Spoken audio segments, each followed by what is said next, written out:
Assalamualaikum everyone. I am Sim Heather and today I am presenting you implementation of full adder and subtractor using Verilog HDL. जैसे कि हमने पिछली lab में देखा था कि जो कम्बिनेशनल सर्किट है जिसमें बाइनरी एडर और सब्ट्रैक्टर्स होते हैं उनको हमने किस तरह से उनके सर्किट बनाए, उनके ट्रुथ टेबल बनाए और फिर उनको प्रोटीज पर परफॉर्म किया और उनकी सिमुलेशन करके देखा कि ये सर्किट किस तरह से काम करते हैं। इस लैब में हम उन्हीं सब सर्किट्स को जो हमारे एडर के और सब्ट्रैक्टर के सर्किट हैं उनको हम वेरिलोग एचडीएल के ज़रिए सिमुलेट करेंगे क्वार्टर सॉफ्टवेयर पर, और मैं उनका आपको कोड बताऊंगा कि हम किस तरह से इसका कोड कर सकते हैं और आर्टिकल व्यू और वेव फॉर्म किस तरह से इसकी जनरेट होगी और किस तरह इसके रिजल्ट हम चेक करते हैं। सबसे पहले मेरे पास अनसाइंड 8 बिट एडर, एक सिंपल एडर जिसमें दो हमारे पास कोई बाइनरी नंबर होंगे 8 बिट के। जैसे कि यहाँ पे देखें कि मेरे पास मॉड्यूल है एडर का और उसमें जो हमारे पास वेरिएबल है वो 3 है, ए बी एंड सम। तो मैंने पहले जो है ना वो असाइन किया है कि इनपुट जो है वो हमारा ए है जो कि एक 8 बिट नंबर है और बाइनरी नंबर है, और उसके बाद फिर 8 बिट बाइनरी नंबर बी है, और फिर हमने एक सम का आउटपुट बनाया। अब मैंने असाइन से स्टेटमेंट यूज़ करते हुए इस सम को ए प्लस बी कर दिया और इस तरह से हमारा मॉड्यूल एंड हो गया। अब आप आर्टिकल व्यू में इसका देखें, मैं आपको क्वार्टर सॉफ्टवेयर पर लेके जाऊंगा, लेकिन पहले मैं आपको इसका जो है वो सिंपल वे बता दूं कि किस तरह से जो है हमारे कोड बने हुए हैं। तो ये इसका आर्टिकल व्यू है और इसके बाद इसकी वेव फॉर्म इस तरह से है कि हमारे पास ए था जो कि एक नंबर है, बी एक नंबर है, और सम में जब इसको मैंने रन किया तो उसने हमें सम करके दिखा दिया। और इसमें जो हमारा सेकंड कोड है वो unsigned 8 bit adder with carry इन है। तो अब हम जिस तरह हमने फुल एडर में देखा था कि उसमें सी इन सी आउट थे, तो अभी हम सिर्फ सी इन का जो कोड है, सी इन को साथ जो कोड एडर का किस तरह से करेंगे, तो उसके लिए हमें सिर्फ एक वेरिएबल लाएंगे सी इन का, और सिंपल उसी तरह इनपुट ए बी और सी इन होगा और उसको हम सम कर देंगे तो ए प्लस बी प्लस सी इन हो जाएगा, तो हमारा एंड मॉड्यूल बन जाएगा। इसके बाद ये इसका आर्टिकल व्यू है और इसमें वेव फॉर्म में हमारे पास ए बी दो नंबर थे और बी की मैंने ज़ीरो रखकर उसकी जो है वो सी इन को जो है वो एक वेव फॉर्म दे दी 100 फ्रीक्वेंसी हर्ट्ज़ की, 100 हर्ट्ज़ की। तो उससे जो है हमारी वेव फॉर्म इस तरह से जनरेट हुई। उसके बाद हमारे पास अनसाइंड 8 बिट एडर था विद कैरी आउट। तो अब हमारे पास पहले सी इन था, अब सी आउट है। सी आउट के लिए हम वेरिएबल सी आउट को क्लियर करेंगे और आउटपुट सी ओ हम यहाँ पर डिक्लेयर करेंगे, और उसके बाद हमारे पास एक वायर टैंप है टी एम पी और उसको असाइन कर देंगे ए plus B, and then some को वो टैंप असाइन करेंगे और सी नोड को ही हम टैंप 8 असाइन कर देंगे। मतलब जो नेक्स्ट आ जाए वायर का जो लास्ट आए, जो 8 बिट एडर 8 बिट नंबर से बड़ा जो हमारे पास एक डिजिट है, तो वो सी ओ को असाइन हो जाएगा। तो इस तरह से हमारा सी ओ के साथ बना, और बिल्कुल सेम उसी तरह ए बी और जो है वो नंबर सम आता है। और यहाँ पर आप देखें कि जब हम ए और बी को सम करते हैं तो एंड पे वन वन है, वन वन ओ वन बन जाएगा, तो ओ ज़ीरो यहाँ पर आ गया और वन यहाँ सी आउट के पास चला गया। इसी तरह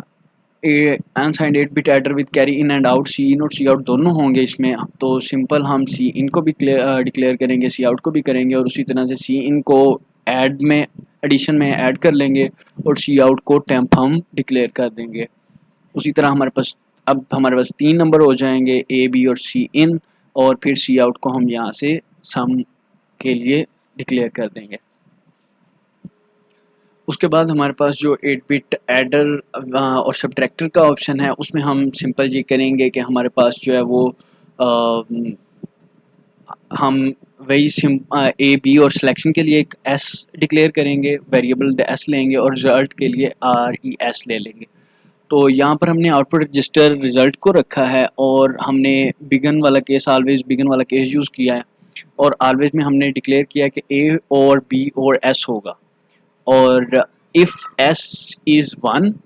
then result will be sum, or if s is 0 then result will be difference of a from b from a। Okay, तो इस तरह से हमारा ये सिलेक्शन वाला बिटवीन सब्ट्रैक्टर और एडर वेरी लोग चलेगा। एंड पे हमारी एक एक्सरसाइज थी जिसमें हमने एक ALU बनाना था जो कि सिंपल था कि हमने ए और बी दो इनपुट वेरिएबल लिए और एक सेलेक्ट वेरिएबल जिसको हम सेलेक्ट कर सकें और आउटपुट के लिए आउट वेरिएबल लिया। तो एक हमने आउटपुट रजिस्टर बनाया आउट और ऑलवेज की कंडीशन लगाकर हमने बिगिन किया और केस सेलेक्ट रखा कि अगर सेलेक्ट हमारा 0 0 हो तो आउट 0 होगा, अगर 0 0 1 होगा हमारी सिलेक्शन, अगर यूज़र कहता है कि मेरे पास 1 है तो हम उस दोनों को ऐड कर देंगे ए और बी को। इस तरह से A माइनस बी है, ए और B, A and B, module of A, और हमने 10 ऑपरेशन इस तरह से बनाए हैं और इनके सब आर्टिकल व्यू और सबका आउटपुट कंसोल के किस तरह से हमारा 0 1 1 पे 0 0 पे 0 0 आएगा, फिर 0 1 पर एडिशन आएगी, 1 0 पे सब्ट्रैक्शन एंड सो ऑन, वो सारे ऑपरेशन हो जाएंगे। अब मैं आपको क्वार्टर्स पर लेकर जाता हूँ जिसमें मैंने ये जो हमने एडर और सब्ट्रैक्टर का बनाया था वो कोड रन किया है और जिस तरह आपको बताया कि ए बी और सिलेक्शन के लिए हमने एस रखा और रिजल्ट के लिए RES था। तो अगर इसको हम रन करें तो अगर मैं इसका आर्टिकल व्यू देखूं तो हमारे पास आर्टिकल व्यू में इस तरह से कुछ आता है और ये आप देख सकते हैं कि सिलेक्शन के लिए एस है जो कि आप समझ लें एक मार्क्स है और वो चूज़ कर रहा है कि अगर तो ज़ीरो होगा तो वो A प्लस बी कर देगा और अगर डिफरेंस हुआ तो A माइनस बी करके वो रिज़ल्ट पे हमें दिखा देगा। और इसी तरह इसकी वेव फॉर्म भी हम जनरेट कर सकते हैं यूजिंग यूनिवर्सिटी प्रोग्राम VWF, और यहाँ पर हम जाके इंसर्ट नोड एस करेंगे और नोड फाइंडर में लिस्ट एंड देन हम इसको देख सकते हैं। यहाँ पे मैं A पर जो है वो रखता हूँ कोई नंबर, आर्बिट्रेरी वैल्यू कुछ रख देते हैं और यहाँ पे मैंने ए पे सेट कर दिया 1 1 ओके, और बी पे हमने सेट कर दिया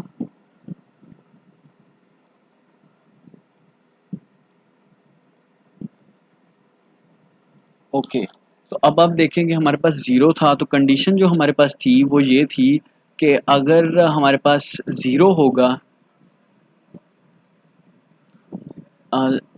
सब्ट्रैक्टर में, अगर तो ज़ीरो होगा तो ये डिफरेंस बताएगा ए और बी का, और अगर हम 1 रख देंगे तो ये A प्लस बी दिखा देगा। तो अभी मैंने यहाँ पर 0 रखा है तो अगर मैं इसको रन करूँ तो ये कुछ इस तरह से आउटपुट देगा।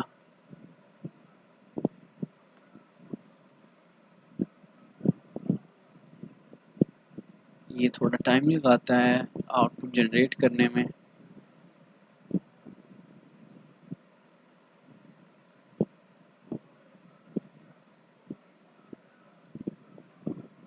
तो आप ये देख लें कि हमारे पास जो 0 था और उसने हमें